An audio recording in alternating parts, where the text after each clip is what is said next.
Galatia 5 ayat 24 sampai 26. Demikian firman Tuhan. Barang siapa menjadi milik Kristus Yesus, ia telah menyalibkan daging dengan segala hawa nafsu dan keinginannya. Jikalau kita hidup oleh Roh, baiklah hidup kita juga dipimpin oleh Roh. Dan janganlah kita gila hormat. Janganlah kita saling menantang dan saling mendengki.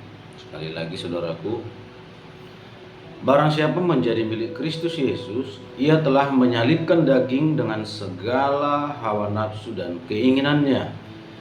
Jikalau kita hidup oleh Roh, baiklah hidup kita juga dipimpin oleh Roh. Dan janganlah kita gila hormat. Janganlah kita saling menantang dan saling mendengki. Ya, firman Tuhan berkata, barang siapa menjadi milik Kristus Yesus, ia telah menyalibkan daging dengan segala hawa nafsu dan keinginannya. Kalau kita orang Kristen, artinya pengikut Kristus, dan bisa dikatakan juga milik Kristus. Milik Kristus yang mengikut Kristus, menyebut diri atau disebut sebagai orang Kristen. Seharusnya dia telah menyalibkan daging dan segala hawa nafsu dan keinginannya. Menurut firman ini, mereka harus menyalibkan daging, artinya mematikan. Menyalibkan itu mematikan. Mematikan keinginan daging dengan segala hawa nafsu dan keinginannya. Mematikan keinginan daging kita. Hawa nafsu, keinginan-keinginan daging, itu kita matikan kalau kita memang milik Kristus. Jadi harus ada perbedaan ketika kita di luar Kristus atau belum mengikut Kristus atau bukan milik Kristus. Ada perbedaan setelah kita menjadi milik Kristus, setelah kita mengikut Kristus, setelah kita menjadi orang Kristen. Itu harus ada perbedaan. Bukan hanya berbeda tempat, atau tadinya dari tidak gereja menjadi ke gereja, tidak. Ke gereja itu bukan tanda bahwa dia benar-benar pengikut Kristus. Setan pun bisa ada di gereja, saudaraku. Setan pun bisa datang ke bait Allah. Setan pun bisa ikut dalam kebaktian. Seperti dalam Alkitab ketika dalam ibadah itu ada yang kerasukan setan. Yang saya maksud adalah ketika kita menjadi milik Kristus, itu ada perubahan. Perubahan sikap, perilaku, tindakan. Kebiasaan-kebiasaan itu ada perubahan. Cara berpikir, cara mengambil keputusan itu ada perubahan. Dari yang tidak benar menjadi benar. Yang tadinya tidak berkenan kepada Allah menjadi berkenan. Berkenan artinya kita sesuai dengan firman, melakukan firman. Orang yang melakukan firman Allah itu berkenan di hadapan Allah. Karena firman Allah itu adalah kebenaran. Firman Allah itu menuntun kepada kebenaran. Firman Allah itu menuntun kepada Allah. Membuat kita semakin dekat kepada Tuhan. Firman-Nya membuat kita menjadi semakin dekat kepada Tuhan. Jadi kalau kita milik Kristus, kita harus menyalibkan keinginan-keinginan daging, keserakahan, menyalibkan kebencian, menyalibkan ego, mematikan itu semua, mematikan keakuan, aku dan aku. Sakit hatiku, tersinggung aku, gak terima aku. Keakuan masih. Kalau aku nggak ada, nggak mungkin, nggak bisa seperti itu. Karena aku ada, makanya kumpulan ini maju. Keakuan. Seharusnya dalam diri kita itu mempermuliakan Kristus. Hanya karena Tuhan. Aku hidup karena Tuhan.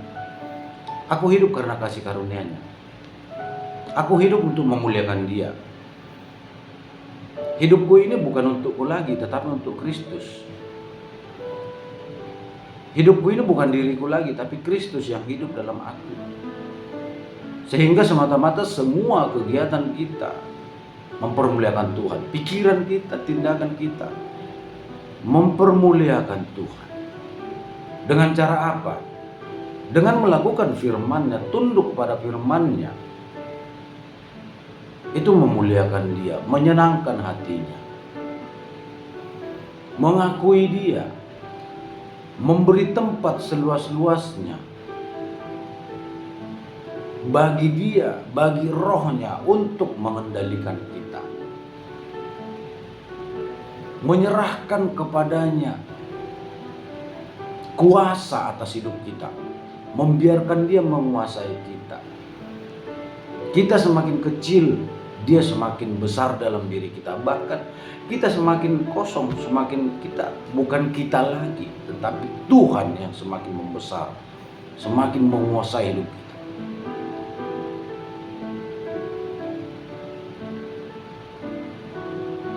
Sehingga kuasa Allah itu benar-benar nyata dalam diri kita.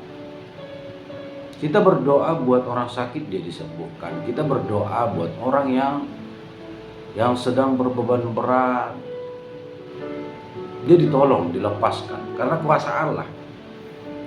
Tuhan itu benar-benar menguasai hidup kita. Karena diri kita sendiri tidak ada apa-apanya. Kalau kita berdoa tanpa Tuhan, gak ada terjadi apa-apa. Jangankan terjadi apa-apa, bisa-bisa setan yang mencengkeram kita, menyerang kita. Jikalau kita hidup dipimpin oleh Roh, baiklah hidup kita juga dipimpin oleh Roh. Jikalau kita hidup oleh Roh, baiklah hidup kita juga dipimpin oleh Roh. Ya. Hidup kita ini hidup oleh Roh, berasal dari Roh, diinspirasi Roh, dituntun, dibimbing oleh Roh. Dilahirkan baru, dilahirkan. Roh yang melahirkan kita kembali menjadi pribadi yang baru. Roh apa? Roh Allah. Sifat-sifat baru itu dilahirkan, muncul dalam diri kita, dan itu pekerjaan Roh. Pekerjaan Roh Allah. Jikalau kita hidup oleh Roh, baiklah hidup kita juga dipimpin oleh Roh.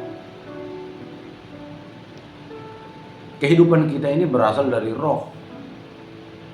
Hikmat kita dari Roh. Keinginan-keinginan kita dari Roh. Keinginan-keinginan suci, keinginan kudus. Dan baiklah hidup kita juga dipimpin oleh Roh. Kemana kita? Roh yang tuntun. Ketika kita berkata-kata, Roh yang tuntun.